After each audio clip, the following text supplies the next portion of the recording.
Assalamualaikum warahmatullahi wabarakatuh. Hai teman-teman, kembali lagi di channel YouTube kami. Nah, kali ini kami dari kelompok 4 kelas manajemen A Stambuk 2020 Universitas Negeri Medan ingin menjelaskan kembali tentang judul materi di mata kuliah manajemen agribisnis. Nah, kali ini kami akan membahas tentang pembiayaan agribisnis. Nah, sebelum itu saya mengucapkan terima kasih kepada Bapak Hendra Saputra SE MSI selaku dosen pengampu mata kuliah manajemen agribisnis. Karena bimbingan beliau, makalah kali ini dapat selesai dengan baik. Nah, sebelum memaparkan materi, saya akan memperkenalkan anggota kelompok kami. Yang pertama yaitu saya sendiri, Ahmad Siddiq. Yang kedua yaitu Andika Ferdiansa Harahap. Yang ketiga ada Aura Davisama. Yang keempat ada Carol Robeka Bukit. Yang kelima ada Cindy Wulandari. Dan yang keenam ada Depi Yulia. Nah, untuk mempersingkat waktu, langsung saja kami akan menjelaskan materi tentang pembiayaan agribisnis. Nah, selanjutnya yaitu sumber pembiayaan agribisnis. Pembiayaan adalah aktivitas BMT dalam penyediaan dana di mana dana tersebut didapat dari anggota yang kelebihan dana dan disalurkan kepada pihak yang kekurangan dana dengan kesepakatan pengembaliannya dalam jangka waktu tertentu dan nisbah bagi hasil yang telah disepakati. Pembiayaan memiliki fungsi diantaranya yaitu yang pertama, pembiayaan dapat meningkatkan arus tukar-menukar barang dan jasa. Yang kedua yaitu pembiayaan merupakan alat yang dipakai untuk memanfaatkan idle fund. Yang ketiga yaitu pembiayaan sebagai alat pengendali harga. Nah, yang keempat yaitu pembiayaan dapat mengaktifkan dan meningkatkan manfaat ekonomi yang ada. Selanjutnya itu unsur-unsur perusahaan. Nah, yang pertama itu ada badan usaha, yang kedua kegiatan dalam bidang perekonomian, yang ketiga yaitu terus-menerus, yang keempat bersifat tetap, yang kelima terang-terangan, yang keenam keuntungan atau laba. Nah, yang ketujuh yaitu pembukuan. Sumber memperoleh dana memiliki 3 sumber yang dapat digali manajer untuk memperoleh dana yang diperlukan guna mengoperasikan agribisnis, yaitu yang pertama, investasi atau penanaman modal oleh para pemilik. Yang kedua, peminjaman. Yang ketiga, dana yang berasal dari laba penyusutan sumber utama dana agribisnis atau lebih dari 50% merupakan kekayaan bersih atau net worth perusahaan atau modal sendiri. Nah, selanjutnya itu sumber dana eksternal.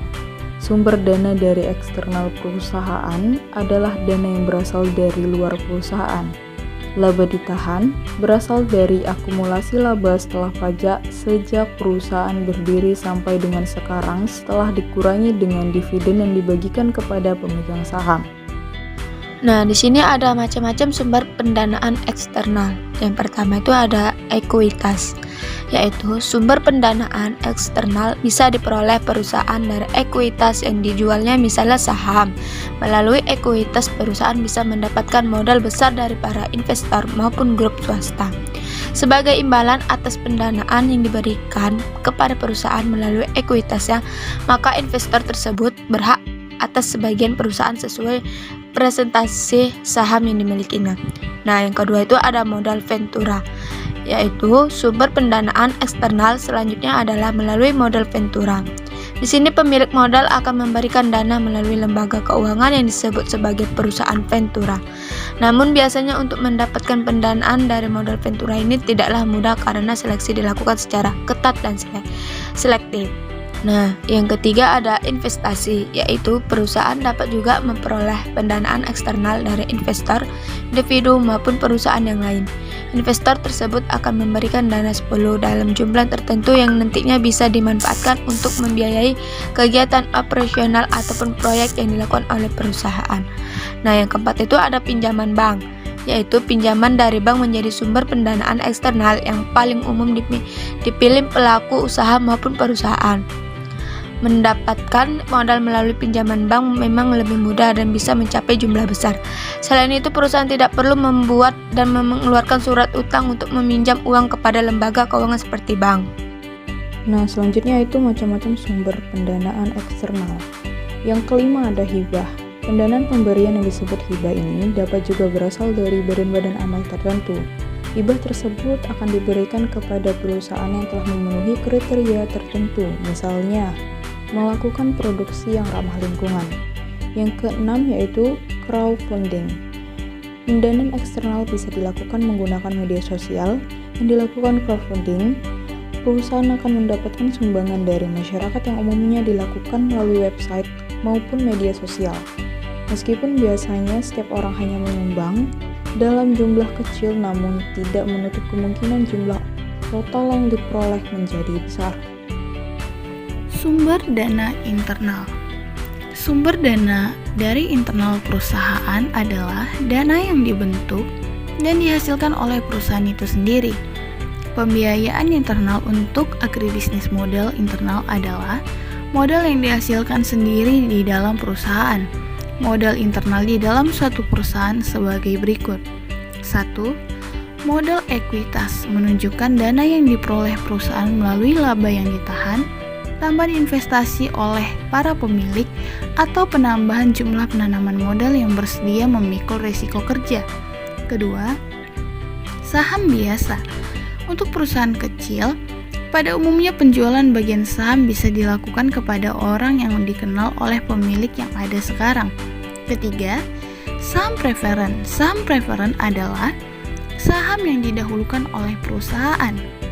Jika suatu perseroan dilikuidasi, para pemilik saham preferen akan memperoleh pengembalian hak miliknya terlebih dahulu sebelum pemegang saham biasa. Keempat, pembiayaan internal lainnya. Persekutuan dapat memperoleh lebih banyak modal dengan menjual sebagian bisnisnya kepada pihak lain yang mau meresikokan uangnya dalam bisnis. Sekutu baru ini dapat merupakan sekutu biasa dan sekutu dalam. Contoh kasus, suatu perusahaan pasangan usaha atau PPU yang berinisial C yang bergerak di bidang perdagangan dan perindustrian kain mengajukan permohonan pembiayaan modal tahap 1 kepada PT Sarana Surakarta Pentura sebesar 200 juta. Kemudian mengajukan kembali tahap 2 sebesar 200 juta, sehingga total pembiayaan modal sebesar 400 juta. Pada saat pengembalian modal dan bagi hasil, mulailah terjadi masalah.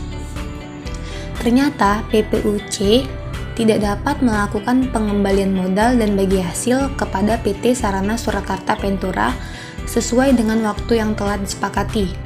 Pada saat itu, PPUC hanya dapat membayar sebesar 150 juta sehingga tunggakan pembayaran tersebut mencapai nilai 250 juta. Tunggakan pembayaran modal dan bagi hasil ini terjadi sampai pada bulan keempat.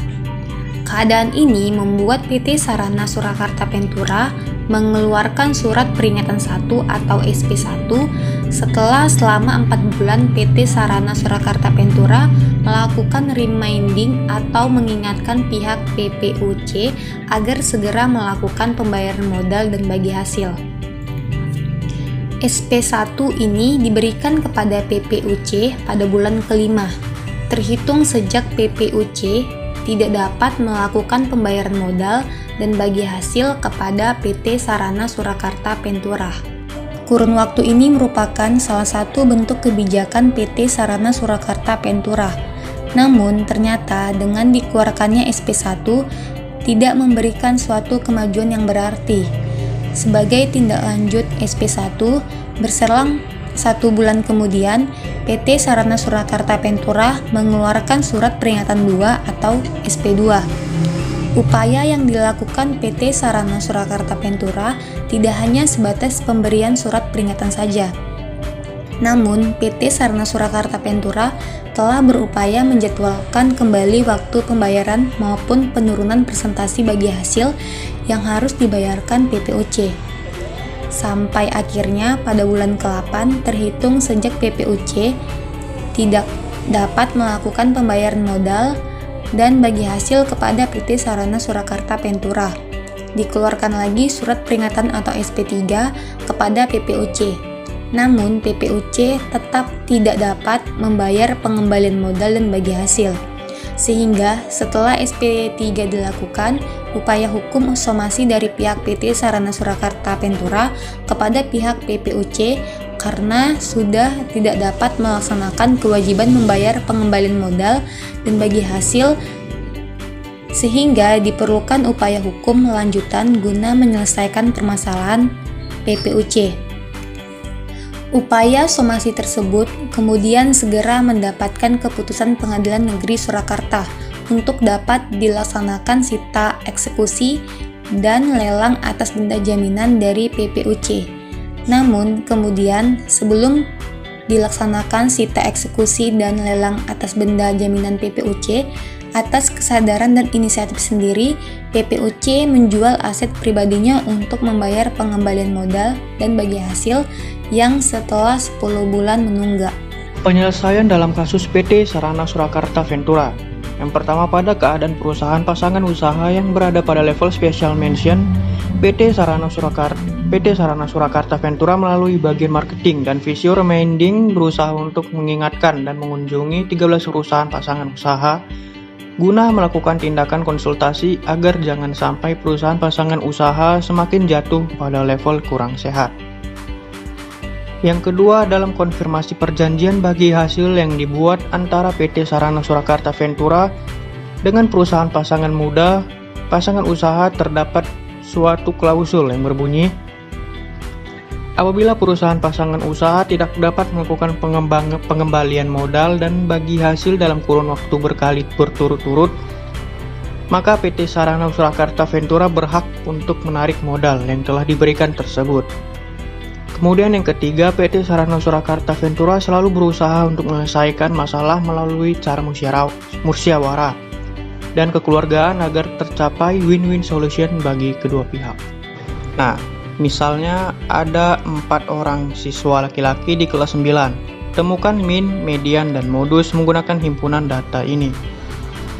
Yang pertama, nama siswa, yaitu Lukas dengan tinggi 176 dan Miko dengan tinggi 178, Ian dengan tinggi 178 dan Chandra dengan tinggi 189 cm. Nah, setelah materi sudah dipaparkan, kita masuk ke kesimpulannya teman-teman. Kesimpulan yang didapat dari pembahasan yang berjudul pembiayaan agribisnis adalah studi mikro tentang bagaimana menyediakan modal, kemudian memakai dan akhirnya mengontrolnya di dalam suatu perusahaan agribisnis, juga keuangan pertanian di mana pembiayaan perusahaan agribisnis di dalamnya berhubungan dengan soal-soal keuangan di sektor pertanian.